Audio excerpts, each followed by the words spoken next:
Welcome. This is the next Blab session for realtors. I'm Justin Letheby, and this here is Terry Whelan. I'm a real estate trainer, MLS trainer, CE instructor, and coach. And Terry, you want to introduce yourself? Yep, I'm Terry Whelan. I'm also a real estate agent with Keller Williams, but I am primarily a sales and marketing coach, member of the John Maxwell team, and also the Napoleon Hill Foundation. So glad to be here. Cool. Today's topic is really quite simple. One of the things that always irritates me, and I'm sure probably irritates Terry just as well, is one of the things that always kind of drives me nuts is how often I find realtors spending all the time in the world online. And not that it's not helpful, not that you can't draw business from it, but if you are on there from 8 to 5 at night, when are you doing business? When are you selling a home? When are you finding leads? And I do think social media is extremely important, but one of the things I think is also important is getting out there and talking to people. And actually, I just had a conversation with one of my buddies online about that. He's like, when do you guys go out? It's like, that's kind of the point. We need to get outside. We need to interact. We need to do things. So today's goal is kind of try to give you guys some tips and tricks and helpful little tools that make this life a little simpler in a very large and messy world. Fair enough? Fair enough. Okay. And Bob, if you are there and you are real, feel free to ask questions on the right-hand side at any point in time. And if you're out there and you want to come in, you can feel free to come into the open seat. One of the things that we're trying to do with these Blab sessions is make this a heck of a lot more interactive and really try to be helpful. So we find it a lot more valuable to be out there and answering your questions live than just trying to hear us talk for an hour. So if you feel like it and you're brave enough, come on in. If not, you can always just ask questions on the right. So my first one, and we were just talking about it before we started recording this, was to me one of the easiest ways to not be online all day long, especially in the Twitter world. And this is one of the things that we are in Blab. You got to have a Twitter account. You got to be in there a little bit. Is to create lists. And I'm actually going to default to Terry because I think he does this pretty well. So Terry, tell us how you use lists to your advantage. It's really how I use Twitter. For me, Twitter is more of my daily news source than anything else. So I use the lists just based on the categories that I want to put things in, from news to business to I have a whole group of nothing but entrepreneurs that I follow. And some different things. And that's really, instead of trying to dig through 1,500 people, I go, and you'll talk about Hootsuite in a bit. I go right to Hootsuite, I pull up my list, or I pull up my list in Twitter itself. And that's how I use it. I also, if I want to communicate to one specific group as well, same thing, I can tweet, directly to that instead of trying to dig through, especially when you gain followers. There's some people that you and I follow that have hundreds of thousands of people. You can't keep track of that. So, that's why I do the list, so I can narrow it down and really focus on the people that I want to engage with. Well, and I think that's smart. And one of the things that I think is really overlooked and people really miss on this is they think to have that list, you have to be following that person to begin with. And in Twitter, you don't have to follow that person to have them in your list. Correct. You can have them out there and you can say, look, I want to follow Bill McKay, whatever it may be. And I can say, look, here's what I want to follow. And I'm going, okay, do I need to follow them, or can I just put them in the list? Because the reality is that Twitter feed is so crazy. If you're trying to follow that person in that list, you're never going to see it. I don't know how many people you have in your Twitter following, but I have 1,600. And I fight, to be honest with you. I don't do it because I'm just lazy. I've been fighting to go back and actually try to get rid of half that stuff. I do periodically. I'll go back. Right now, it's a pure laziness factor. I just don't. To me, at 1,600, it's overwhelming. Like I don't want to worry about it. So I do the same thing. I just create lists, and that's all I worry about. I'll do it from Hootsuite, and I'll do it from a bunch of other tools from in there. But I do like lists because actually what I have found, and I got it from you, where when I do lists, I do a much better job of conversing instead of just blasting and sharing stuff out there all day long. I do a much better job of conversing. And you're actually seeing right now the trends change, and you're seeing the social marketers out there talk about how the dynamics of these social medias are changing things and how people are interacting now. And I don't know if you've read this or you've heard this anywhere, but I'm sure you have. You've been involved in this or you have felt this.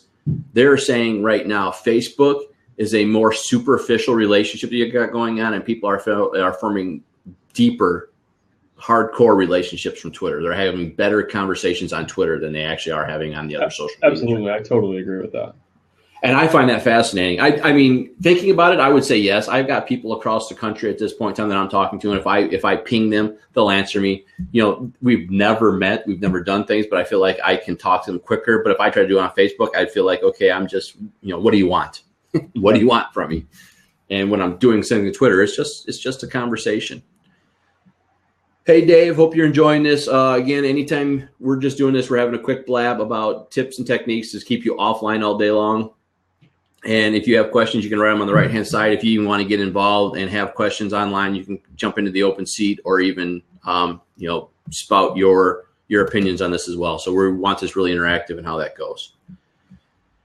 So that's lists. Any other ways that you try to use lists? I mean, I do brands, I do sports. I like following my sports guys, so I like following some of that stuff out there. And then I have my key entrepreneur list, stuff like that. But is there any list that you think would be kind of a, wow, why did you do that kind of list?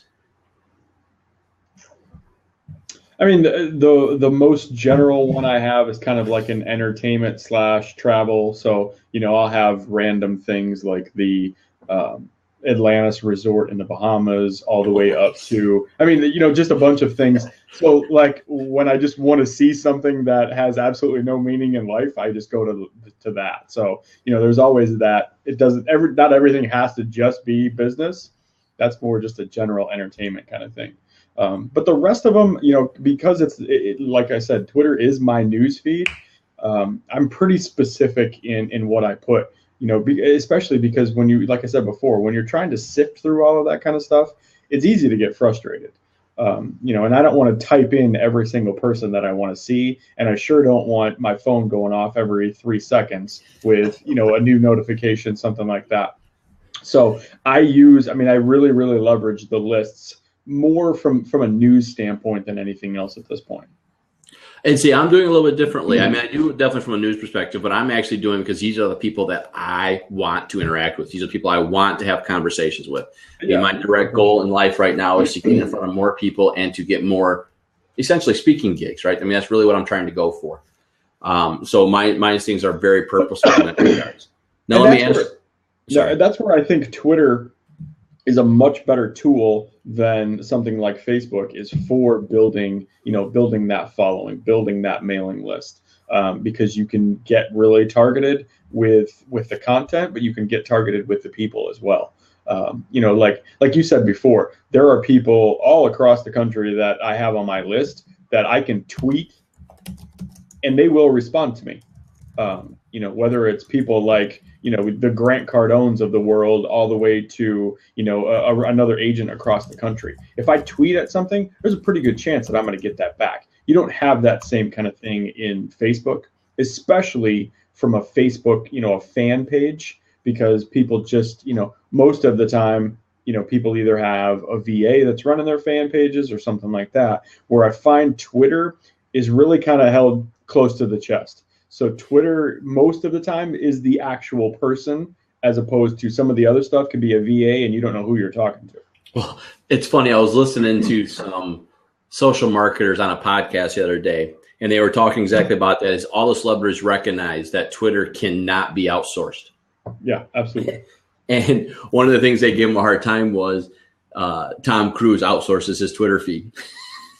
So they were busting the chops pretty hard for that. And I do agree with that. I think that's one of the things. That's why I think the relationships here are so strong, is because for the most part, it is really understood that this is a person. And if it's not the person, you can smell it out quickly. Yeah. And even something like everything that we're seeing now, live streaming, you know, like you said before, it's all based off of Twitter. It's not all based off of Facebook, all that kind of stuff. So everybody is leveraging Twitter at this point. So that's where I've seen, especially doing this Periscope, Meerkat, I've seen my Twitter lists come in handy, because all of a sudden, you know, people that are on my list or that I'm following, if they start popping in and doing live streams, I get notified, or it's easier for me to follow them as they do that. So, you know, that I think is the next level of Twitter at this point. Oh, I agree. I think, it's a problem is, right, Twitter hit a big hit financially the last quarter because they didn't grow their stock. Yeah, they never make money though. So. They never We're kind of used to that at this point. But I think what they're finally finding out is where they're going to start finding where they're going to start making money is, and I don't think they even got to charge a lot to do this, is I think if they'd be really smart, it would be the APIs. Charge a buck per token. Yeah. And you would start making a ton of money on this hand over fist because everyone's going to do this because it's an easiest conversation piece to have in there, and it's the lowest threshold to get in. Now let me ask you, with Twitter lists, because this is one thing I do find fascinating. I actually follow a couple other people. Do you keep your list private, or do you let them be out there so anybody can find them? Actually, so are you public or private, essentially? That's a really good question. I believe all of mine are set to private. I'm looking right now. Yep, all of mine are set to private. And I do have, I would say 90% of mine is private as well. But there are a couple that I am trying to get out there. Like if I'm following, and I think there's a conversation piece where I'm following the top, real estate tech speakers, then I'll make that one public, because then it's like, okay, you know what? If you guys want to follow me, follow this group as well, because you're going to see not only how the conversations I have in place, but how I converse with those same people that are in that arena. Right. And I just think it helps with that. To be honest, I don't really put them private for any reason. It's just, well, I think it's default to private, if I remember right. So I just don't change it. That's a shortcoming on my part. Well, I think some should be private. Because I've seen some people where all their lists are public, and I'm going, well, what are you telling us? What are we doing here? What are you trying to do? I think being more on point with those lists help. And again, when you do that, again, this is more about staying offline than being online all the time. Because again, put more lists, you're going to be online more. Right. And I think that's the whole thing. If you're going to be lists, be very strategic about that and be very, very, very on point. So how many lists do you think you have? Or how many would you recommend? Or is there a recommended number? I don't know that I would recommend. It looks like I have about 8 or 10. Probably what I have at this point. Actually, probably a little less. Probably about 6. I think some of it depends on, like what are you targeting? But also some of it depends on how many people are you following. Like you could be following 20,000 people, and you might have a list of entrepreneurs that has 2,000 people in there. Does that really make sense for you? Or do you want to, even within entrepreneurship or within business, do you want to niche that down a couple times and make 2 or 3 lists out of that? Because I think you lose value. It's going to be harder for you to really kind of find who you're looking for, again, unless you do a direct search. Like that's the beauty of it for me, is I can go into my entrepreneur list and I can just flip through really quick and see the, 50 people or whatever, over the last day or so. But if you have 2,000 people, it's going to be really hard to follow all that. Yeah, you haven't saved any issues. No, and I would agree with that. To me, if you had that kind of list and the whole thing becomes that kind of thing, like Keller Williams teaches us as agents, the advocates, core advocates, maybe it's the same terminology, but who are the people, who are the core people you want to follow versus who are your have-mats, who's everybody versus who are the people you really think are your core business builders, so to speak. So that's definitely one of them. I definitely like the list as far as that goes. One of the other things from a simple perspective, and this goes across any social perspective that's out there, I like hashtags. I like searching on hashtags. I like doing that at this point in time. I don't think you can name a social media platform that doesn't use them to some degree or another. Facebook uses them. They don't get used a ton, but they're still out there. And I think it's still a good way to find common conversation pieces that you can follow along and interact with them quickly. And not spend all day trying to find X topic.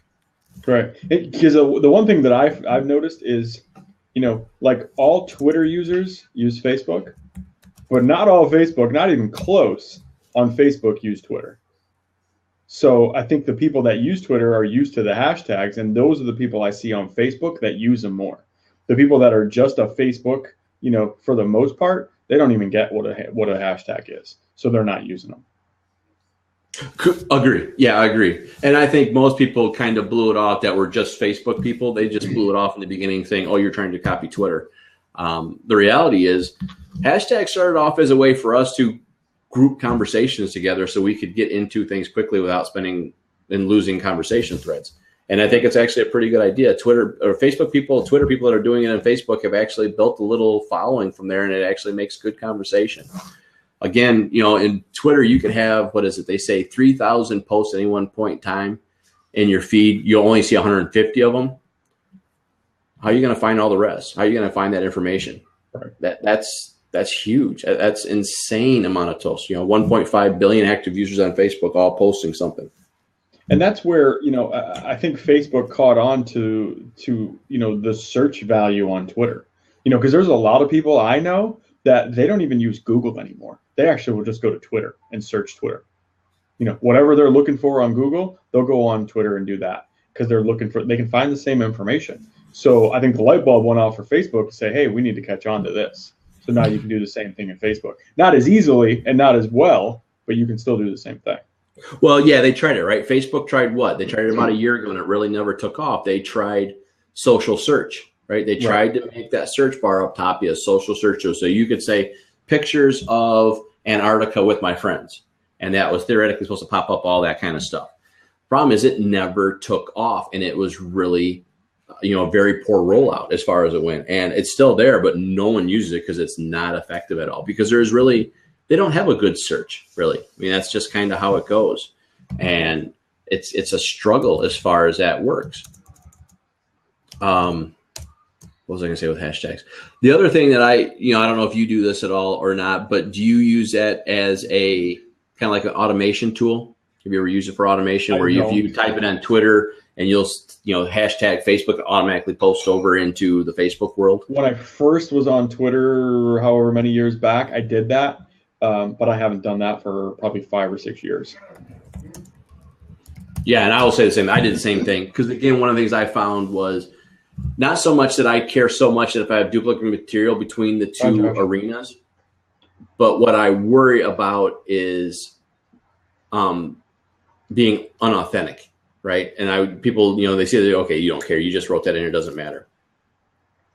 So I stopped doing that as well. There are certain things that I will do today as far as hashtags go, such as if I'm in Instagram, I have a protocol, and we'll talk about this in a little more details in a second, but I got a protocol in Instagram where that Instagram photo will automatically go over into my business page on Facebook if I use a certain hashtag, and I call it eProfessor.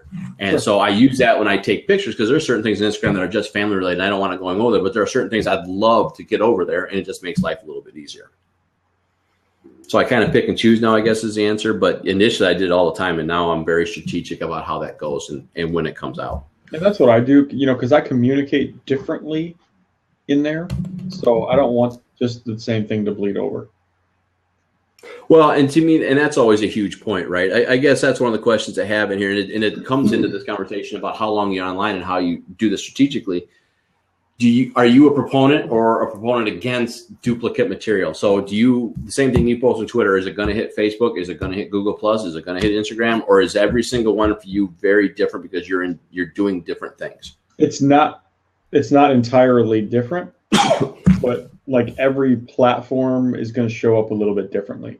So, like if I put something in Twitter and a picture, it doesn't show up in Facebook exactly how I would want it to if I did it just within Facebook. You know what I mean? So for the extra 5 seconds it's going to take me, I just go in at this point and do it. If I'm just putting out something general, something that's list building as opposed to, a quote or, advertising an open house or something like that, then I don't mind that that's duplicated. But, if it's list building, that's fine. Then it can all go because you're just taking them back to whatever your destination is. Right. And I would agree with that. And I'm not saying I'm doing it well. I mean, there's probably all kinds of better ways to do it. Well, there is. Are you familiar with Guy Kawasaki? Mm-hmm. So Guy Kawasaki will obliterate most social marketers because most social marketers will probably follow the trend that you talk about. They'll say, be strategic, be on point because everything is a little bit differently. He says, I don't care. I am going to post it so often that you complain. And when you complain, I'm going to post it again. Yeah. Because there is a philosophy out there that says, if I'm doing it right, I'm pissing someone off. Yeah, absolutely. And, I don't know how I believe in that. I guess I would say just based on what I do and how I do things, most things are more strategic. If I'm taking a picture of something, I'm using Instagram or I'm using something else because it's picture based and it goes out there and it comes differently. And if I want to go into Facebook, then I'll go in there. But it doesn't go automatically to all three things because that's just not really how I work my business. And it's not how I think about it. But I guess I don't think either way is wrong either because there's plenty of people I can reference that are successful just copying everything at one point in time. The one thing I will say about that, because I do think this comes into play when you are trying to make your life a little bit easier, I would say at least initially, you should always try to pick one platform as your go-to platform where you're going to hold all those conversations. Like if Terry, you're a Twitter guy, then you're going to try to push everything back into the Twitter world. Sam Powell, she's an agent that I know. She's a Facebook fiend.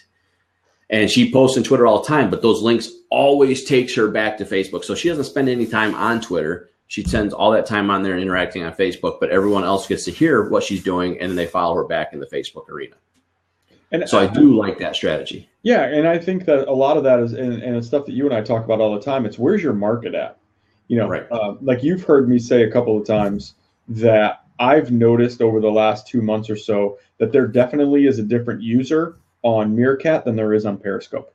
So, how are you communicating within those two mediums, with whatever you're doing? If you're list building, if you're selling a product, those are two different communication styles. So I don't see, what we were seeing before and what I kind of introduced you into when I brought you into the Blab was I saw guys that were doing a Blab and they would have their phone, streaming on Periscope, and they'd have their iPad streaming on Meerkat. So they were doing all three of them at the same time. And it just didn't, I didn't see, the more I saw people do it, I didn't see the value in it because they weren't you can get very targeted. Oh, I agree. I think, especially when you reference Periscope and Meerkat, I think people, and again, we're all learning at this point in time. Those things are also new, including Blab. I mean, Blab is barely even 6 months old. Where everyone's trying to learn where their voice is in here and how it's going to be used. But I do think that there are people that are making a lot of mistakes in here because they're trying to broadcast everywhere because they think the market's everywhere. And I agree with what you're saying. I think you need to be super focused and know where you say where your market's at. I say where your voice is at. I think you really got to know where your voice is and how you're doing things. For me, I'm not a blogger. I have a blog website, but if I'm going to do things out there, it's going to be this kind of environment. It's going to be things in here that are going to be video based and stronger in that regards because I'm not a writer. So for me, Periscope, Meerkat, those things are solid tools for me. What just happened here? What's that? What just happened? I don't know. We went down. I'm not. Oh, I know what happened. That's what happened. I'm a fidget. That's what happened. So I crossed over the open seat button and I locked it. Martin. So we moved down. Okay. And again, just as a reminder, 1 day, 140 characters at a time. Okay. Awesome. Hey, Marty. And that's awesome. Jim, if you guys want to come in and ask questions, please feel free. You guys are coming in. We're talking basically about ways and techniques to keep you social, but not online all day and manage this as a whole day thing. Feel free to come in and ask your questions or even give your stories and ideas that you use to do basically what we're kind of talking about now. Yeah, I'd love to hear what everybody's using Twitter for at this point, because that's like we were talking about a few minutes ago. That's how we all found each other, because all of these platforms are just, your lists are on Twitter at this point. Your communication, your connections are on Twitter. That's how, it feeds into here. So I'm curious to see how anybody else is using Twitter. Well, and it's a good point, right? Because you think about all the tools that come out here right now, Blab, Meerkat, Periscope, all the three video tools, the login process is Twitter. So there obviously is a push that way, and I would suspect that there's going to be a Twitter growth and a Twitter bomb, so to speak, as far as communications interactions go. And I think it's going to be incredibly important to know how to manage that without missing everything. Right. I'm just reading Marty directly. Yeah, so was that. So Marty, if you're willing to come in, I would love to hear, from an agency standpoint, what are you guys? Because you're obviously going after a market. So what are you guys using, that social media for in general? Cool. What's up, guys? Hey, what's going on? Hey, Marty, where are you from? Orlando, Florida. Oh, I'm jealous. Okay, I got to kick you off. Yeah, it's hot here. Where are you at right now? We're in cold Illinois. It's probably about 55 and rainy right now. Yeah, I'm sure. Yeah, it's brutal. I am sure. My background says a bunch of Walt Disney World stuff on it, so I'm just jealous. I was actually there over the weekend. Now you're rubbing it in. This big social conference that was in town called Isaiah Fest, and there was a lot of really big names. And they actually closed down Disney for us on Saturday night, and we had open bar and free Renwood Park. It was incredible. Wow. We're not doing the right things, Sherry, because we were not invited to that conference. I've been to one of those. It's pretty nice. Yeah, it was really cool. That's actually where I learned about Blab. I've only known about Blab for 3 days now. I found out at the conference, and then I've been on here like for hours the last few nights. I haven't turned on my TV in 3 days. That's what we were talking. We're like, you could get sucked into Blab for 3 or 4 hours and not even realize it. You know, I was just talking about this in the room I had just left, and as a marketer, I deal with bullshitters on a daily basis. Right. You know what I mean? Everybody claims to be. We're in the real estate business. That's all it is. Oh, that's awesome! I want to actually learn a lot about the real estate. My girlfriend just became a realtor, and I'm more of our agency is a digital agency. We own digital billboards. We have digital boards in cinemas across the country. Actually, Florida is kind of our territory. We do a lot of social media. We do some print stuff. Very heavy on social media though. But I mean, there's a lot of tools that we're using these days, and I've been trying to learn more of how I may be able to help my girlfriend as she's starting. She just started with Keller Williams, starting her real estate career. That's where we were. So, that makes 3 in the room then. Yeah. Oh, that's awesome. That's great. So for me, it's kind of the same way I handle anything else, where I come into it learning a certain segment. You know what I mean? Because it's not one size fits all. If anything, social is the one where that doesn't apply whatsoever. Absolutely. Because I have such a wide range of clients, ranging from race engine manufacturers to a local pizza company that's building up a whole chain and everything. And what I do for one does not at all work with the others. There's some crossover, some best practices that kind of carry over, but for the most part, it's really about learning the space with every single industry I deal with, and real estate's one I'm trying to kind of take under my wing and learn a little bit. So I can learn from you guys. Here's the challenge I'll put for you. This is what we first started, where realtors will get sucked into this stuff. They will get sucked in, and they will spend all day in here. So trying to work with your girlfriend, how are you going to convince her to spend focus time on here and then still do her business? So what kind of strategies would you, as a director of media, of marketing and stuff, how would you teach her to do that? What tools would you have her put in place, or what kind of ideas that you would like to have that as a strategy put in place? Do you mean in regards to a place like Blab? Regard to any social media. For instance, I've got 3 or 4 agents in the office where they say they're doing lots of business. I won't even say our office. So lots of offices, because I teach a lot of different offices. They'll spend a lot of time all day long saying they're doing business, and I guarantee you that's two, because they're not out there converting the business. They're not out there shaking hands, doing what real estate has to be done at some point in time. And that's a handoff, and that's forming those relationships physically. Yeah. It's a conversation I've been having a lot, because our really close friend, his girlfriend's a realtor in Toronto, and she's very successful. She's done really well, and it's a huge market. She was telling us she's had a fantastic year because the average property there is $600,000-$700,000. You know what I mean? You get 3 to 4 sales a month, you're doing pretty damn well. Versus here in Orlando, we're in the $100,000 house all over the place. So it's a very different thing. And as a digital marketer and as somebody that runs an agency, as soon as my girlfriend was talking about kind of taking those steps into becoming a realtor, I was excited. I was like, I'm going to put you on our billboards. We're going to do this and that. We're going to do this and that. And then as I'm sitting there chatting it up with our friend Katie, that's her name, I'm all proud, halfway pat myself on the back because I've already anointed my girlfriend the real estate queen of Orlando. Katie says that stuff doesn't work. It's a different thing. And she was saying, she said she's never done any of that. She uses the Craigslist stuff, some lead generation tools, this and that. As somebody that works a lot with brands and things like that, it's like I find it hard to believe that it doesn't work at all.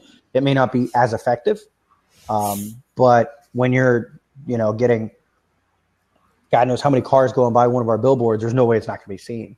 So, I got to learn a lot of learning to do, but she's been studying a lot. She's really trying to learn, what's out there that really gets to pop, because at the end of the day, with real estate, it's different from a lot of our conventional clients, because we're not so much attracting eyes to a brand as much as it's targeted lead generation. You know what I mean? Sure. And social media is kind of weird because the realm of lead generation hasn't quite made it into social media yet. Thank goodness, because realtors break everything. Well, it's coming because Facebook is actually launching. We have access to some of it now with some of our servers, with some of our clients. But Facebook lead generation is a real thing. I have yet to use it. I have access to it. They're really just using it as a data mining tool because you already have all your information built into Facebook. So it's kind of working as a present the creative content, and it has some type of call to action button within it. And once you click on that, it's going to immediately create a form that has the user's phone number and email address, and they have to click on which one of the two they want sent or both, and then send it in. But then it comes straight to you. But the cool thing is, I don't know how the back end works. Like I said, it's brand new. I haven't used it yet, but they have it set up where you can't sell it. And it's a big part of their terms of service. You're not allowed to sell it. You're not allowed to rent it or anything else. But it's something that's coming. But lead generation isn't a big part of social yet. So now I got to figure out how to do that. Well, I think you said what I had mentioned just a little earlier is that, for you work with a lot of different businesses and they use social completely differently. So like you said, the car engine business may use Twitter as their big thing, where, a pizza place, maybe Facebook is their deal. Their Facebook business page is everything to them. So for you, and the same thing we were just talking about, that's why I said I communicate differently on every platform, because the users are different. The users are so different. And anybody that says that they want to create, I'm all about the unified message. I think that's important. You need the brand consistency, because you want it to look the same on everything. But how you use it is so different. My engine client, it's a company called Mazworks.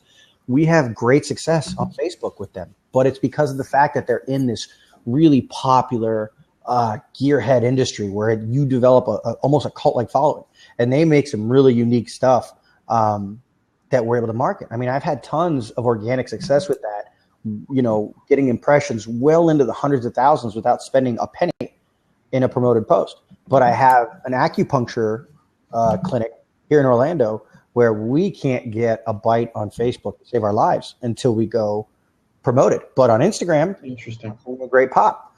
So it kind of depends on where the audience is for what, because there's such a big difference in the audience on Facebook versus Instagram versus Twitter. Twitter kind of has a little bit of everybody, but Twitter's far more in the personality, if that makes any sense. Mm-hmm. It's really in the speakers, the experts and gurus and celebrities and this and that. Whereas Instagram is just a bunch of kids and younger people that like pictures, and Facebook has now gone the way of mom and dad. So yeah, exactly. There's a very big different audience there. So yeah, you're absolutely right in that sense, because what works with one doesn't work with the other. And I mean, 4 years ago, it was different. When I first got into the social stuff, it was very different because Facebook dominated all, and there was such a strong organic conversion. And then they changed up all their stuff where they're like, hey, we can get these guys to pay us for this coverage. We're going to do that. So, channels that I had that were getting, 12, 15, 20% reach before, or actual conversion, went to 1 or 2 overnight, on Facebook. And so clearly, then, I got to look like an asshole because I didn't do it. It's Facebook. They changed it. But then it's my responsibility to retool the message, kind of retool what we're doing and find that audience. But yeah, you're absolutely right. It's very different. And it's not only different among age groups, it's very different in demographic, because cities, the crowd that you have in Illinois, we'll just use Chicago for argument's sake, is such a larger audience than I have here in Orlando. You have such a diverse,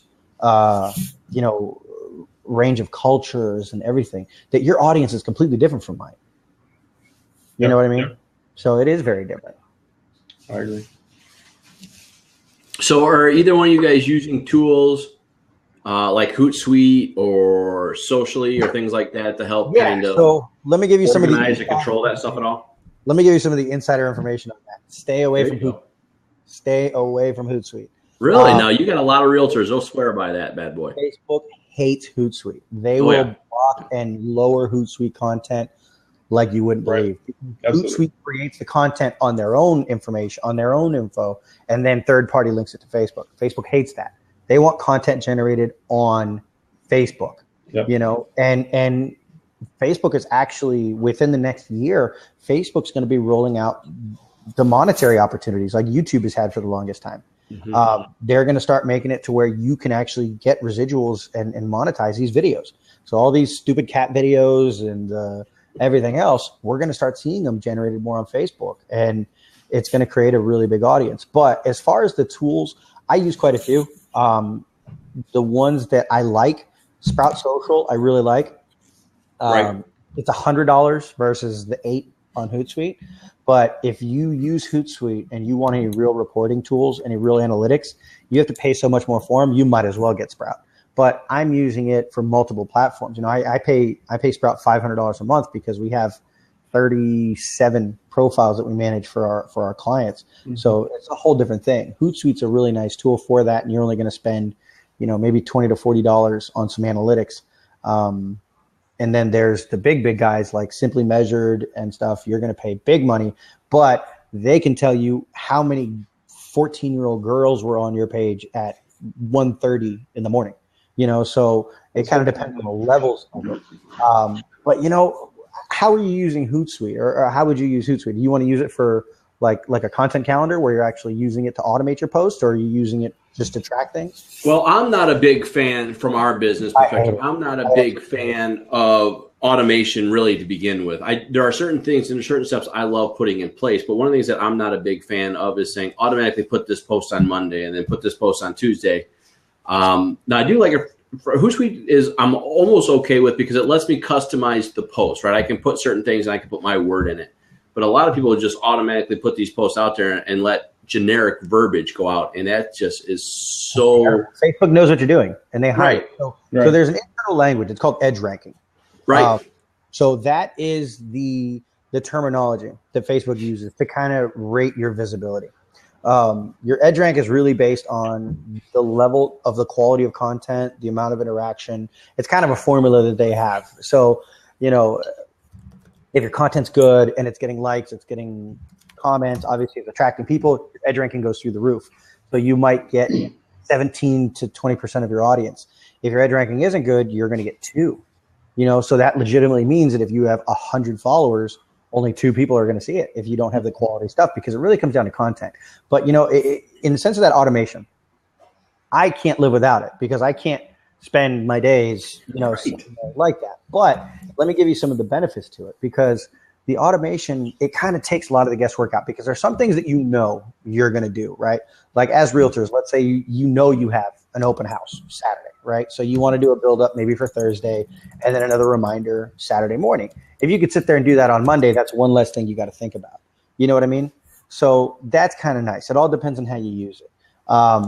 But, you know, again, the scheduled post is something that I live by because I have to do that. I can't, you know, do 40 profiles and sit there, you know, this post, my thumbs will wear down, you know? So in that sense, it really works well. So if your work ethic and style is in a way that you work for tomorrow and you're doing work today for next week and so on, it's a great way to work. And I don't like using Hootsuite for that because, like I said, Hootsuite generates the content on their own servers and then third-party links it to Facebook, which they hate. So what about like tools like Edgar that do similar things, or Buffer that will kind of throw that stuff out and you can kind of schedule when it goes out? Edgar isn't bad. It's inconsistent for me. I don't love it. I don't hate it. I don't love it, but it's just Sprout I like because Sprout actually creates that content on your page. They kind of just funnel it to versus host it and present it, if that makes any sense. Yep, absolutely. So that's why I like Sprout, and that's the one that I actually will spend the money on. You know, it's unfortunate that none of them have it where you can automate Instagram yet, because Instagram keeps fighting that. But if you're not doing things like I do, then I would almost say you're better off using Facebook's actual admin tools on their own versus Hootsuite. because you get enough insights, to know what your business is doing and how your business is doing. You don't need all the analytics like I do. Like I need to know how many men are looking versus women, what age groups, because I have to create a message for my brands. You know what I mean? Right. But as you're growing, you may want that if you develop a team and you want to have different people doing things like that. But one way that I've done it is that you automate through Facebook, right? Through the Page Manager. Are you guys using Page Manager, or are you still trying to do it through the Facebook app? I use Page Manager. Yeah, Page Manager. Okay, good. So, I'll schedule out posts on Page Manager, and then I kind of like it because it almost works as a to-do list, as a reminder. So once it pings me saying, hey, this post just went live, then I just go to a quick copy paste. It goes to Instagram. It goes to, whatever.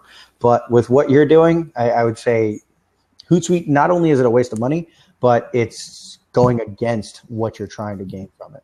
You know what I mean? Right. No, and I definitely agree. Because that's one of the things I was going to put in there as part of the conversation. I'm a big fan of the Facebook App Manager. I do it from my phone. I do it from my mobile device. I even do it straight from Facebook itself, and I can schedule posts and literally, because Facebook does prioritize Facebook material. Mm-hmm. So I love having that material out there. So it's just out there, and I can schedule, right? I can spend my Sunday mornings or evenings or whatever, and blast 15 posts out there, and it just goes out at all times. So I'm glad you said that, because it's definitely a tool I love. I was talking to a realtor last night when I was on here. He's in DC.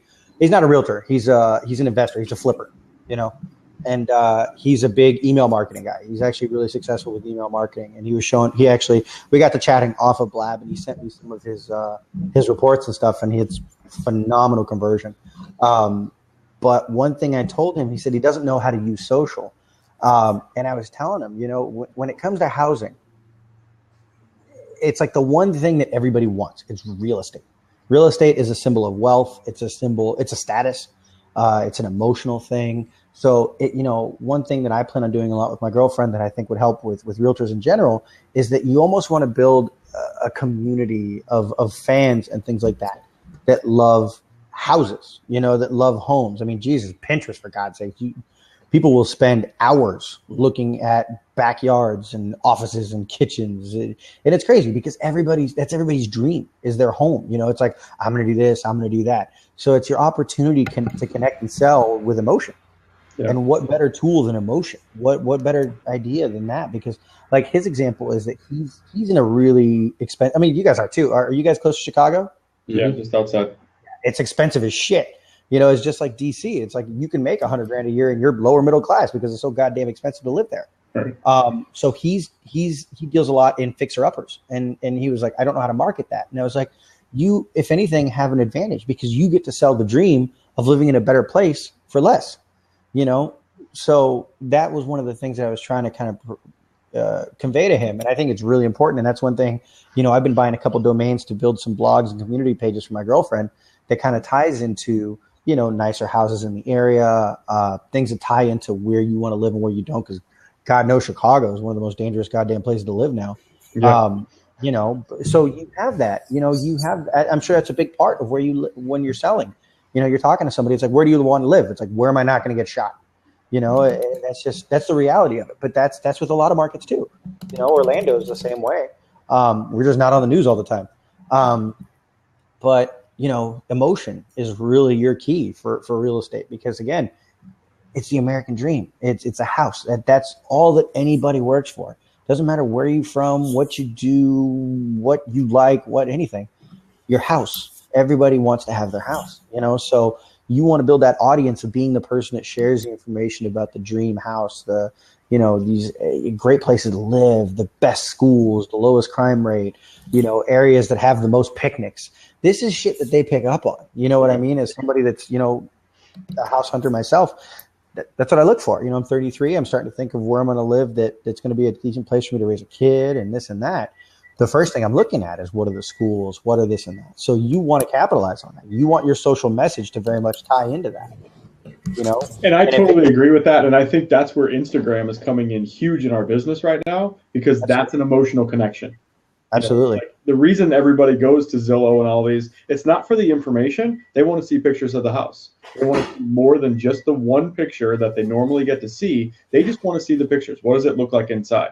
So I know agents that are using and they're leveraging Instagram like crazy, and they're getting leads off of it. It's becoming lead generation for them. Well, one thing I would really use is Instagram. Like, for example, again, something that I gave the guy yesterday, he's working with fixer-uppers, and a lot of time with a fixer-upper, you're buying a fixer-upper because you want to live in a certain part of town, but you can't afford it. So you buy the fixer-upper, and you're investing in the sweat equity that you're going to make, right? And so he was like, it's hard for me to post a picture of the house and this and that. I was like, I wouldn't post a picture of the house. I'd post a picture of the house and the house next to it. Mm-hmm. You know what I mean? That's a whole different picture now. Mm-hmm. If you've got this house that's missing a step, that's got a broken window or whatever the hell else you have with a fixer-upper, but the place right next to it is a beautiful brick home that's been maintained. It's like, well, look, that one's $750,000. You can buy this one right now for $450,000.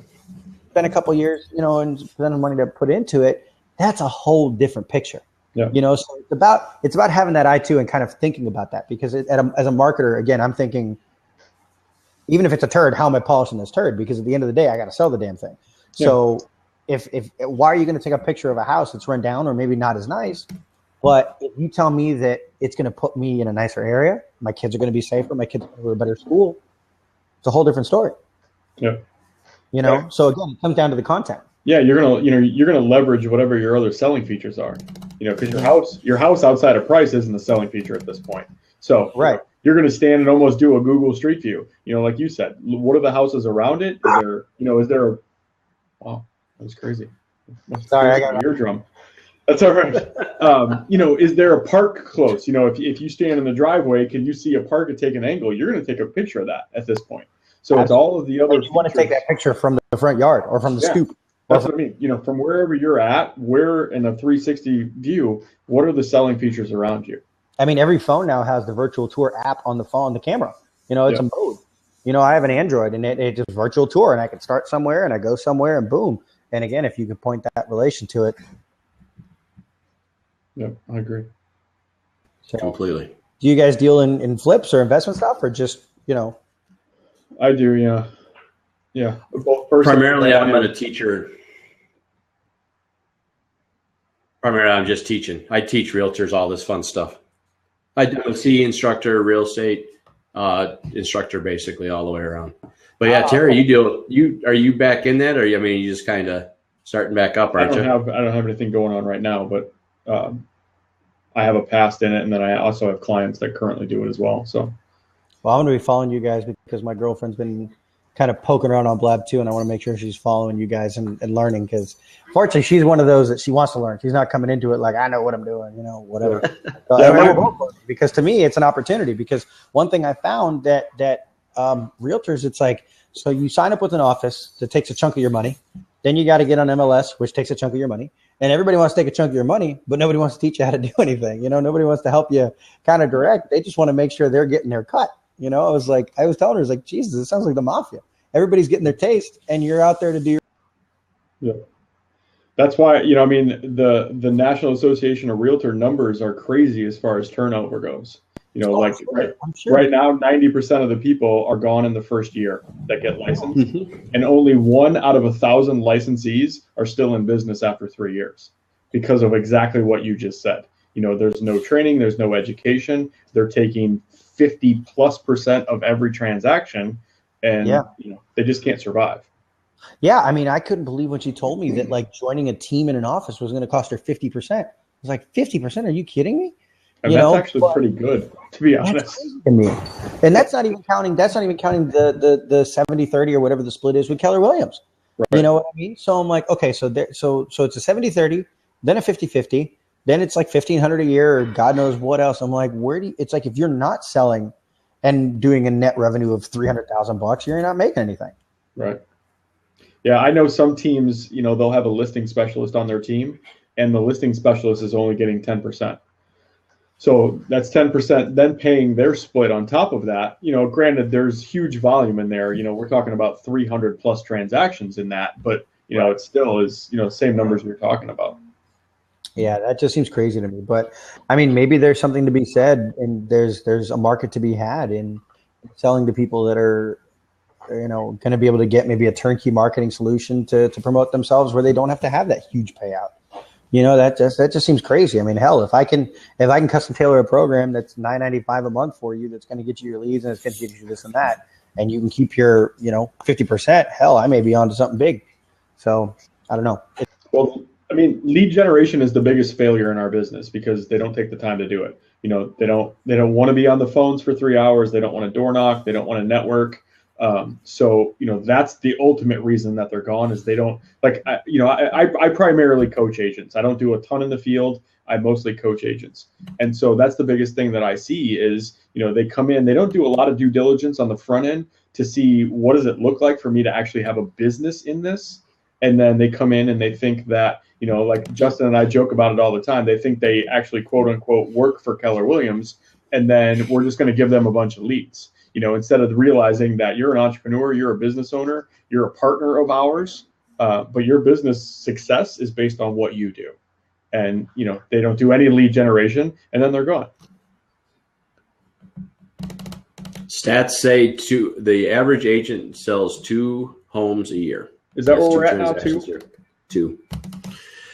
So 2, and well, I mean, put it this way. Think about it. I live out in DeKalb. I live out in the boonies. That's two transactions at an average of $115,000 for a home. And if you make, commission 5% or 6% or 7%, whatever it is, and you take only so much of that percentage, you might get ramen noodles for a week.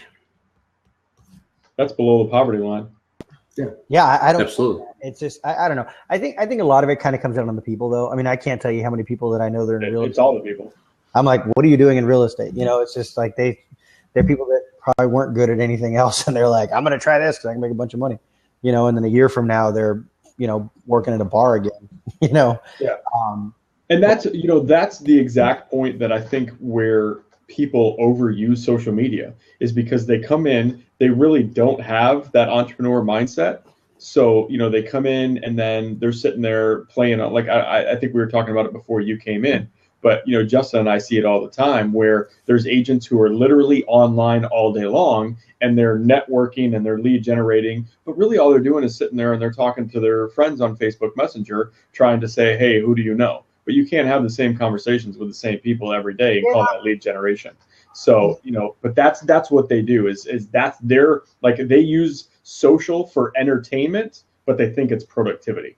That's the thing. And it's just like, it's rough because just because you're on it doesn't mean you're producing with it. You know what I mean? Right. Just, it's not when you're sitting there looking at pictures of cats, you're not doing anything, right. But that comes down to the person. And that's somebody Absolutely. That you don't want in the industry anyway. You know what I mean? Because 100%. there's such a thing as a stigma that's negative with realtors. You know what I mean? So I can't really be upset about that because it's going to weed out the bad people. Every industry wants to get rid of those. I deal with them all the time with people that are like, I'm a social media marketer or I'm a marketer. I'm like, no, you're not, because it's clear that you're not. So I mean, I think that's with any industry. You get the posers versus the doers. But when you're using social in the right way, when you're involved in communities and things like this, because I use Blab as a resource to talk to peers, to learn, I'm learning about the real estate industry right now. I don't know. Hey, there's 2 guys from Keller Williams in Chicago here. Yeah. I was telling them I'm here to learn for you. So she's my retirement plan. So the way I see it, investing in her. These are conversations we have all the time, and it's, I don't know. Like I said, you got the doers and you got the talkers. I think here's the thing from a Keller Williams standpoint. One of the things that I would tell her, and since you're a marketing guy and a social guy, figure out how she can leverage all the information about the profit share part of Keller Williams, and that's where your retirement's going to come in. What do you mean by leverage that? What do you mean? Well, I mean, just how can she take what we have available to us, and how can you guys market that in a creative way on social? Yeah, we've talked about that a lot because she was going through the class program and the books and all this other stuff, and I kept telling her it seemed like it was a big hustle. The last 2 times she took the test, She didn't even know that they changed the curriculum. You know, there was no change. There was no update. There was no nothing. She took the test and failed it. And then she's looking at her coworker that had a whole new book. And she's like, what's that? And it's like, oh, it's the new book the test is off of. You have no fucking idea. Right. Nobody told. You know, there was a whole new curriculum that she had no idea about. So I'm like, what kind of crap is that? So she's actually been thinking in that way. It's like, how can I make it easier for people? How can you make it to where it's you know, something you can actually take more from? Because I was really pissed off when she was telling me all this stuff. I was like, babe, it sounds like you're getting hustled. It's a racket, you know, because they were still taking their money for every test. They were still taking their money for everything else, but they didn't bother telling her that the goddamn thing changed. Yeah. You know, that there was a whole new section that she didn't even know about. You know, so yeah, I think there's a big opportunity there. But again, I'm kind of that social / more traditional marketer, you know, in regards to the way I see strategy and kind of getting a message out there and stuff. But apparently it's different in real estate. You know, our friend in Toronto again was telling us that it's all about what you guys are saying on the phone, the grind, you know, burning those heels by hitting the ground. And you know, she uses a lot of, I forget the name of it, but there's another website that's like that they use up there. What's it called? Kijiji. It's like their Craigslist, but she literally said that the majority of her leads come from that. It's free. Mm-hmm. It gets her the data mine aspect where she's pulling, you know, leads from it, and it's awesome, you know? So, you know, it's about using those tools. So I think if we can find a way to harness that to tie into social that creates kind of an identity, that's a big deal. I mean, we live in a town where Orlando's a really small place. I mean, compared to your guys' market, we're tiny. So everybody knows everybody. So if you're not known, you're kind of irrelevant. So there is that need for the brand identification to kind of create that position for yourself. But aside from that, yeah, I don't know how else we're going to use it yet. But you know, we're here to learn, so we'll figure it out. Yeah. So the people that figure it out and do it well do get a lot of traction off of social. Oh yeah. Again, I think it just depends on how you use it. You know, if you're using it to kind of, again, sell the dream, you know, create that emotional tie, maybe tie into some of the local areas that you want to work in and that you work in, and you do targeted ads, you know, as specific as zip codes. That's a big deal, you know, because one thing that correct me if I'm wrong, but when you're looking for a house, you know where you want to live, right? It's like you have a pretty good idea of what neighborhood or at least what part of town. So if that's your specialty or if that's an area that you deal in, you want to target your advertising there. You know what I mean? Mm-hmm. That's one thing I was telling the guy to talk to about yesterday in DC. It's the same thing in Chicago. You have nice parts of town and you have not so nice parts of town. So people know exactly really nice parts of town. Where. Yeah, exactly. I know. I love Chicago. I've been there several times. But you know exactly where you want to be and where you don't. And I think that a person looking is aware of that. And they're at least educated in that. They may not know the rest of the stuff, but they know where they want to be and where they don't want to be. Right. And a lot of that's reflective of how much they have to spend, because that's really what's going to dictate where you live. You know, if you're tying into that and you're tapping into that, I think you're in a better place. Yeah, no, I agree 100%. You know, because the way that the home buying process is going and the home selling process is people are doing so much research on their own online before they even get to us. So anything that, you know, people can do and add value, create their own content that is easily searchable for people, that's where there's going to be a huge opportunity for somebody. Right, and that's exactly where you have that opportunity. And that's what I was saying. It's creating that content base founded on emotion, founded on where you want to live, the things that are great about the areas you want to live in. Because the thing is, we live in a society where you can find out anything about anything at the touch of your finger 24 hours a day. Right. So the best thing about the current market that we're in is that you have extremely educated consumers. The worst thing about the market that we're in is we have extremely educated consumers. So, you know, it's like you got to take the good and the bad with it. But if you realize and you recognize that people are hungry for content, hungry for information, and you provide that information, you immediately become the resource that's going to be turned to. You know what I mean? So if there's a particular part of town that you do business in that may be your specialty, let's say you specialize in townhouses downtown, right? Then you want your content to be completely around that urban, downtown, young, vibrant, exciting life. You know, you want to have a blog or a website that talks about the great food spots, the great bars, the great things. So when people are searching these neighborhoods, that's what's popping up. You know what I mean? Because if you're providing the source of the information, you're more than likely going to be the optimal source for moving forward. Yep, I agree. And that's where, you know, like that's in our business. What we, you know, what I relay to my agents is niching it down to that. So that's exactly what you're talking about, is get really, you know, get specific, specialize, and niche yourself all the way down into something. And then, you know, like you just said, you can provide really great content to that market. Yeah, I agree. I mean, how realistic is that? Because that's one thing that I've been talking to my girlfriend about, because we've been trying to think about how we want to put her out there and all. But I was like, you know, we live in one of the highest foreclosure rate parts of the country. You know, we deal with a lot of first-time buyers. We have, I think, if I'm not mistaken, my friend told me we have the largest foreign investor market in America, because all these Chinese companies or these Chinese investors, these Brazilian investors, they're buying up property left and right. Because in Orlando, you can literally buy a single family home for $100,000 that you can rent out for $1,000 a month. Right. So it's like, who's not going to buy that? There's a lot of cash buyers out here, you know? So it's like, where is that kind of, how do I word this? Where is that reference that you figure out where the market is versus your strength versus what's really sellable, you know? And that seems like a difficult task, because you got a ton of first-time buyers, but first-time buyers are probably a huge pain in the ass, because they have their finance they got to figure out. They got all this other stuff, versus the luxury buyers that are ready to pay cash, that know what they want. But how often are those guys out there compared to the first-time buyers and the more casual buyers? Yeah, luxury home buyers typically take about 4 to 5 times as long for that process to actually go through. The first-time buyers? Luxury. Oh, luxury, really? Yeah, it's longer. They're more methodical about the process. If you list a home, you're typically going to see 4 to 5 times as long as that home's going to sit on the market. Oh shit! But you're not doing luxury homes. Well, it's not bad, because the money's there, but you're going to have to build. You're going to have some equity design in there to withstand that period when you're getting yourself started. But once you're there, you're going to have a much larger pipeline. Right. Okay. But I mean, the end game is she's going to start really broad and then figure out, you know, what makes sense for her as she goes. Very few people come in and are totally. Yeah, niches are good, but yeah, you'll work into a niche. Okay.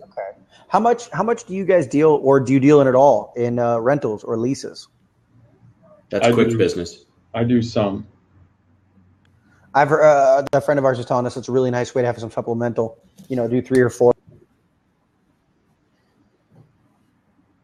Yeah, you know, the best thing that I found as far as working with renters is just having a system in place.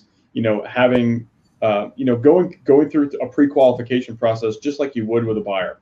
You know, having them get their application, all of their information together, so you're not just running them out. Because the thing with the buyers is they are looking with you. They might be looking with 2 other agents. They're looking on Craigslist. They're looking on Zillow. They're looking everywhere. So it's really having a good system in place, especially with renters, because renters are almost a bigger pain in the ass than buyers at some point, because renters have these big grand ideas about, you know, they want a 3-bedroom, 2-bath with granite floors, but they can only pay $1,100 a month.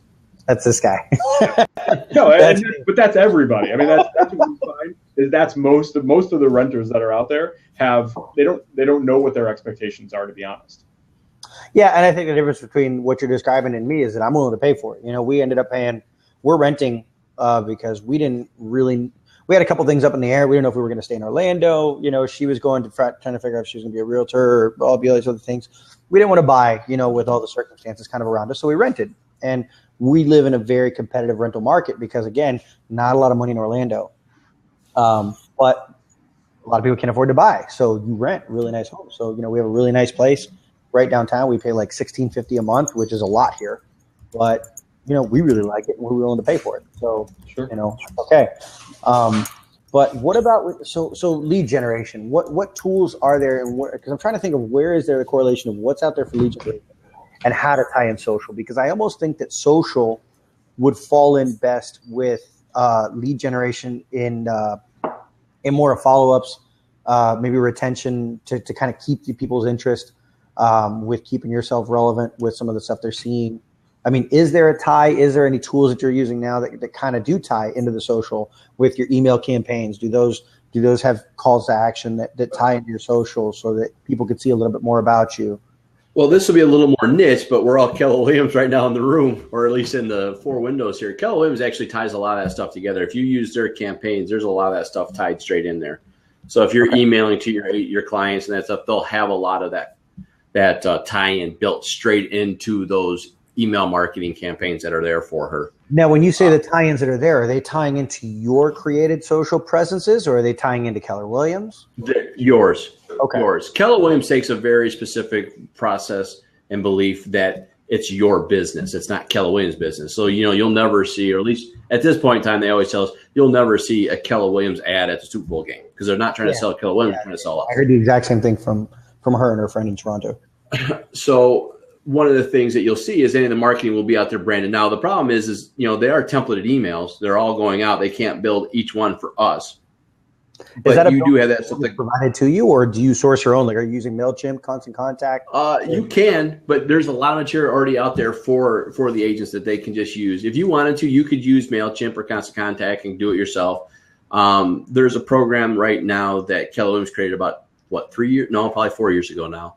It's called eEdge. And that whole premise was designed to keep the database in one central location, and that is the intranet inside Keller Williams.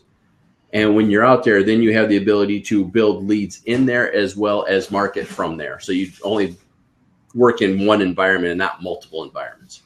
Okay. And so they already have a lot of pre-planned marketing, pre-planned campaigns. You could send emails out almost every, about 20 days? No, it's probably even quicker than that. It's probably about every 14 days or so that you'll get an email out on average that'll get sent to the client, plus about 4 phone calls a quarter. Okay. Or 4 phone calls a year, once a quarter type of thing to your client database. So the program's already built. That stuff can be in there, and that's definitely one. I'm a big fan. If you're not part of Keller Williams, so I love things like MailChimp or using Aweber or some of those other programs that have that in there, that have all that built in. Know about that. A lot of people have never even heard of Aweber. Yeah. No, I'm a big fan. I mean, I like MailChimp first, especially from a real estate perspective, because it's free. Yeah. Well, it's free when you have a small audience. Yeah, I have some accounts that we're paying MailChimp $300 a month. And my whole thing is when it starts becoming a pay issue, then you start looking at the tools like Aweber or Infusionsoft, something that has a little more plugins, a little pull, and more ability to build straight campaigns than that. Okay. So there's tools like that I'll recommend to outside people that don't have the resources that big brands might supply for them. All the big companies have their own tools that are out there. Century 21s, Remax of the world. They have their own kind of product lines that they try to market to their agent database. Okay. But if you don't have that and you want to be on your own, or even more, there are some agents out there that are appreciative of what the company gives them, but they hold their data tight because they never know where they're going to go from point A to point B. Again, Terry said it earlier, there's a turnover. And some of that turnover is not only that they leave the business, but they move to a different office because they think for whatever reason this office doesn't jive. Well, it usually means they're probably really not that good and they just want to blame it on somebody else. Well, and that could be part of it for sure. I have actually seen several agents that have come into offices that they just didn't find the right one, right? They came into ours. They came into ours. They had mild success here. They went to another office, which kind of catered to them more, and they took off. I would agree more often than not, if they're changing, it's because, it wasn't their fault. It was someone else's, and they got to find a way to get around it. I can get that. And I mean, it's going to be a matter of the personalities in the office, kind of the vibe in the office. I get that part, What about, do you guys have like built-in CRMs that are provided to you? Do those tie into some of your social outlets or anything like that? Or are you using something like Salesforce or Insightly or anything like that? Repeat that. I missed part of it. So CRMs, do you guys have a built-in CRM? Well, that's our eEdge. That would be our CRM system. And it has some of that stuff. But now, again, when I'm calling CRM, it's not, there's actually CRMs that are built for realtors, such as like Realty Juggler or Top Producer or Wise Agent. There's other tools out there that are built the way maybe some of the things you're talking about. And they all vary. Like if you're going to use Top Producer, which is probably the most popular real estate CRM tool out there, it can cost you as minimal as about $45 a month, and it can easily cost you up to $200 depending on what packages you're buying inside there. Okay. And they have all the tools and whistles that are built in there. And you kind of pick out which ones you want and how you're gonna mess with it. I would say for most agents, if they're not using an office tool, they're going to look at tools probably like Top Producer or maybe Wise Agent or Realty Juggler right now has been a very popular recommendation for a lot of agents. And I think mostly because it's like about $100 a year. So it's a fairly cheap entry point.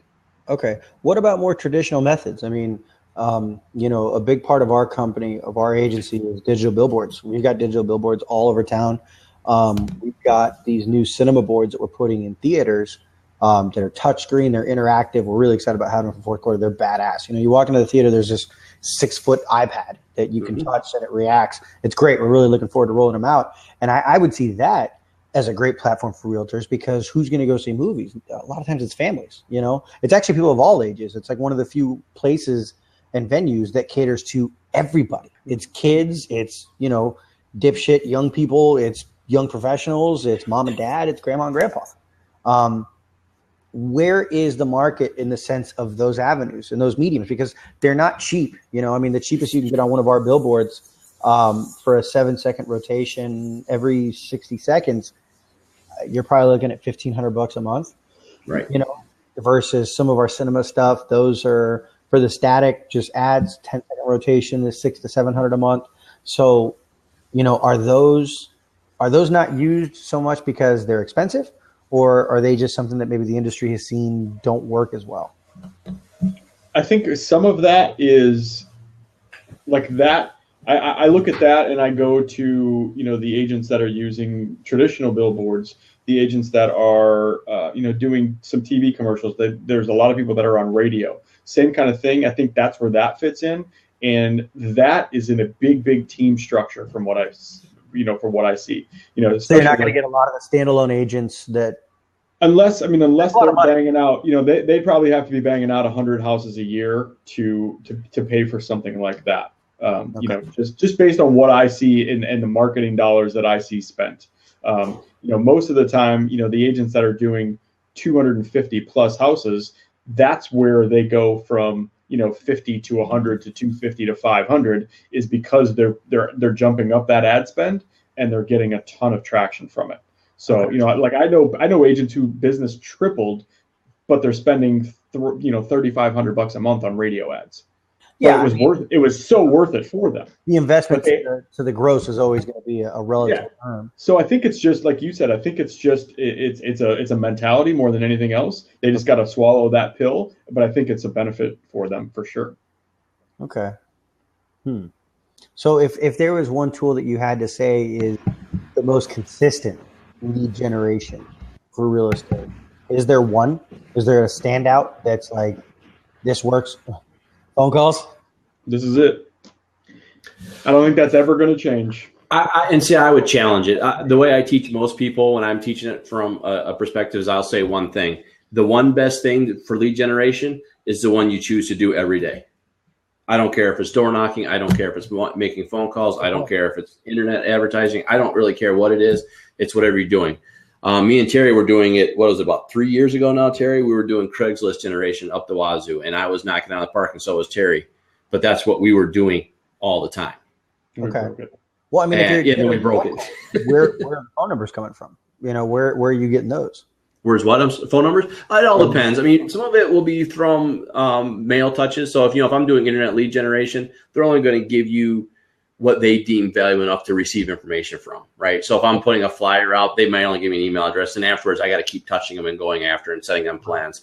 But on the same token, internet lead generation, for the most part, on average, it's about a 12-month incubation period before they're actually ready to truly raise their hand and go. So my whole goal was just to stay in front of them and keep touching them and make sure that they thought of me first at any point in time. And I am still referring clients to agents in my office because I'm still getting leads from people I was doing 3 years ago. Are you monetizing those? Or are you able to kind of convert those into? Oh yeah, I mean the percentage is probably about 1%, but again, I think I have about 600 people in my database that came from that stuff, so I'm okay with that. Yeah, but I mean 1% for 1 or 2 touches, that's not a bad thing at all. No. Cool. It's easy to use, but it just depends. I do agree with Terry. I think phone is it, but I can name you 100 agents in 30 seconds that will never touch that phone. Not that they're bad agents, but they won't touch it. So they got to find another way of getting it done. A lot of people aren't very good at the cold call. You know what I mean? They're nervous, and that translates. There's nothing worse than a nervous sales call. I mean, it's the most awkward thing in the world. Yeah. I love the cold call because I just feel like, hey, I'm making a new friend. How's it going? But there's some people that are like, and it's just you check out within the first 3 seconds.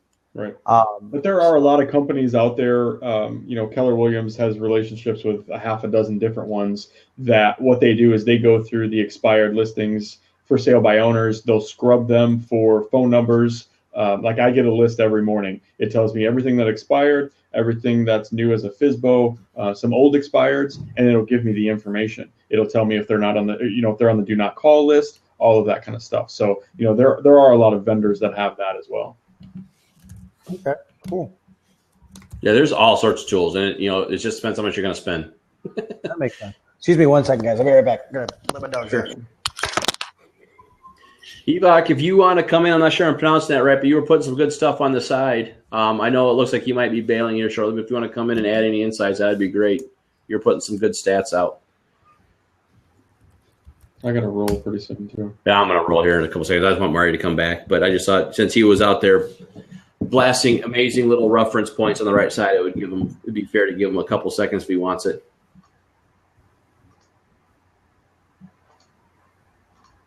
So that was a good conversation. Yeah, I mean, from a social standpoint, he's a guy that we can all learn from.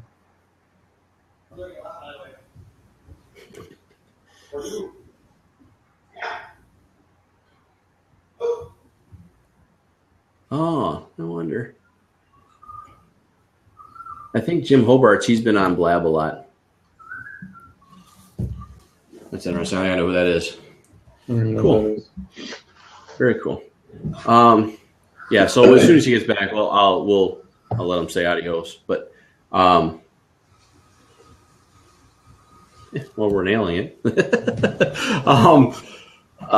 So anything else you want to add? I guess the only thing that I wanted to make sure we kind of talked about, although it's not as relevant anymore, is he kind of hit it all. I mean, I like the app perspective that he talked about, and I think that's huge. And really, to me, the other thing that I just really wanted to make sure that I hit upon is no matter what you do in social, that you really stay legit and you stay focused on your conversation.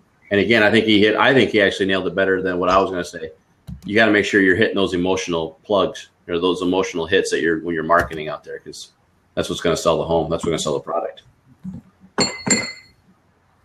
Well, I think that's the attention getter online, period. Everything everybody does online is based on emotion for the most part. The dog, can you believe what the dog did next? Yeah, are you guys talking about clickbaiters? That's the well, we were talking about emotional tie-in, and I agree, but I think people take it to the extreme with the clickbaiting. The thing is just like it's the easiest thing to market is emotion. It's the easiest thing to market. And that's why I think with real estate, it's a conversation my girlfriend and I have had so much is that emotion ties into it so much. Again, it's what we all work for. It's like it's what our dads taught us to work towards. It's like you haven't made it until you own your own home. So there's every possible emotional tie that there is there when it comes to real estate. You know what I mean? So that's what I figure. I got to figure out how to do that whole emotional tie-in to really, monetize it. So let me ask you, you do social for a lot of different avenues. Don't you think emotion is what drives everybody online? I was just saying that as you were 100%. I mean, because that's the whole reason people are watching YouTube videos, because they want to see, like you said, they want to see stupid cats, or they want to watch, Jimmy Fallon because they didn't stay up last night. They want to laugh. Everything that they do has an emotional tie online. Right. And one thing, so I was at this big conference over the weekend. It was just digital marketers, content creators, social specialists, and so on. One guy asked one question, and it hit because it made so much sense, and it was 100% spot on. He said, think about the last thing that you shared on Facebook, right? That you physically took the time to click share, that you took from, you know, the interwebs into your audience and to your friends. Every single one of them was emotional. You know what I mean? Mine was about, you know, dogs reacting to soldiers coming back from home or coming back from war. You know what I mean? And I look at all these things. The only things you ever share are things that create an emotional tie. So that's where that power is with social, you know, and there's a couple of industries that I think benefit the most from social. I'm a very firm believer in that it can help every industry in any way, in some way, shape, or form. But there's some in particular that I think really tie in. It's hospitality, because when you're away from home, you want to be home. You know what I mean? So it's about selling that comfort. Real estate, again, because you're selling the dream. It's what we all work towards. And finance, because money. The world revolves around money, whether you want to admit it or not. We all live and exist on this world for the sole purpose of earning an income, and that's how we judge ourselves. So it's prosperity. It's the dream of prosperity and financial independence. So those are three things that you can really capitalize on when it comes to emotion, and that's where social really kicks off. Because if, you know, I'm a very firm believer in people are who their friends are, you know, and your friends are who you are. We're all like-minded people when it comes to your pool of friends. You two are probably great friends because you probably have a lot in common. You know what I mean? My friends and I have a lot in common. We like race cars. We like, you know, whatever. So when I share to my audience, it's people that I know are going to have a similar interest and that are going to have a mutual attraction or connection to something. And that's how you capitalize on social. Unfortunately, a lot of people look at social media and they're like, oh, I'm just blasting it out there and 1 million people are going to like it. Chances are they're not. You know, because everybody thinks different. You know, what my pool of friends likes versus what your pool of friends likes are very different. So it's when you can identify that and you can target that you can really monetize it. You know what I mean? Mm-hmm. So, yeah, it's one of those things, man. It's selling the dream. You got to sell it one way or another. Exactly. All right. Well, I'm going to get off of here, guys. Yeah, I think I'm going to call it an A here a little bit too, guys. It was great talking to you. I'm going to follow you guys. And then, you know, if you guys ever have any questions about social or anything like that I can answer for you, please let me know. Yeah, absolutely. If you, I mean, we'll be notified. I mean, the way I have it set up. So, I mean, if you do anything, if you pop on or if you schedule one, then I'll know about it. So, yeah, like I said, I'm new to Blabber. I got asked to co-host something the other day, and I'm so nervous about it. I'm like, okay. But, yeah, it's a cool tool. I love this, man. Yeah, it's good stuff. Great talking to you guys, and hopefully we can chat again. All right, buddy. I'll see you.